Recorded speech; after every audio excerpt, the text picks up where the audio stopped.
कथा ने परी को दिखाई अपनी कॉल रिकॉर्डिंग और यहीं पर परी के सामने आया तेजस का असली चेहरा।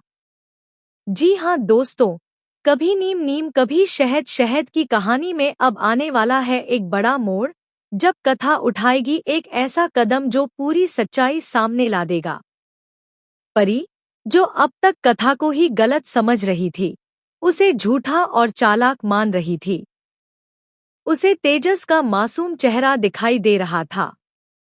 लेकिन अब पर्दा उठने वाला है उस चेहरे से जो अब तक छुपा था।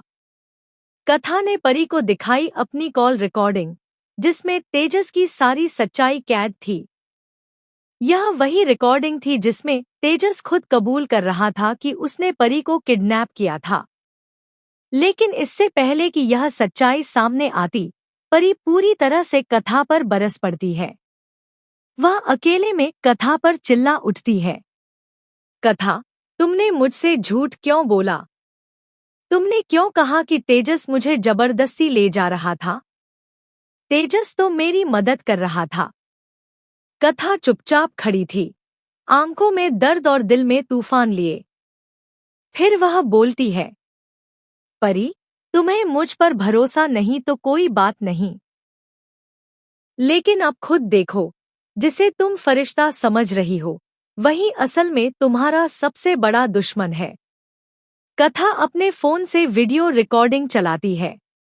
उसमें तेजस कथा को दिखाता है कि उसने परी को किडनैप कर लिया है, और अगर कथा ने उसकी बात नहीं मानी तो परी का क्या होगा, यह भी उसे नहीं पता। वह कबूल करता है कि उसने परी को धोखे से ले जाने की योजना बनाई थी, और यह भी कि उसने कथा को खुद वह वीडियो भेजा था जिससे उसे ब्लैकमेल किया जा सके। परी के पैरों तले जमीन खिसक जाती है। उसकी आंखों के सामने तेजस का असली रूप आ चुका होता है।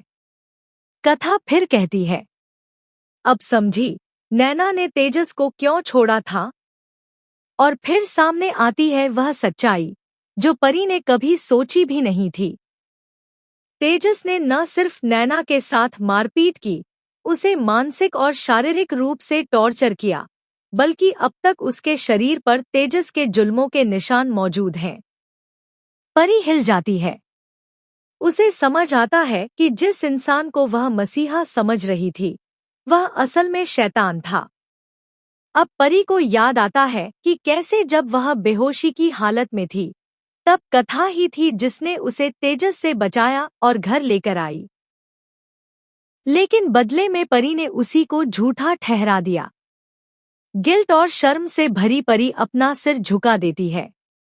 वह युवी के पास जाती है और कहती है, कथा की कोई गलती नहीं है। वह तो मुझे तेजस से बचाकर लाई थी। अगर वह नहीं होती तो शायद मैं आज आपके सामने जिंदा भी ना होती। तेजस सच में मुझे धोखे से दिल्ली ले जा रहा था। अब सच्चाई युवी के सामने भी आ जाती है। उसे महसूस होता है कि उसने भी कथा पर शक करके बहुत बड़ी गलती की। वह खुद से नजरें नहीं मिला पाता। लेकिन इससे पहले कि वह माफी मांग सके, एक और बड़ी खबर सामने आती है। कथा का एक्सीडेंट हो गया है और हालत बेहद नाजुक है।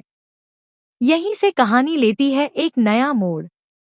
अस्पताल के बाहर युवी बेचैन खड़ा है, उसकी आंखों में आंसू हैं और दिल में पछतावा। वह खुद से सवाल करता है, मैंने उसके साथ क्या किया? अब उसे एहसास होता है कि कथा सिर्फ सच्ची और बहादुर नहीं थी, बल्कि उसने सब कुछ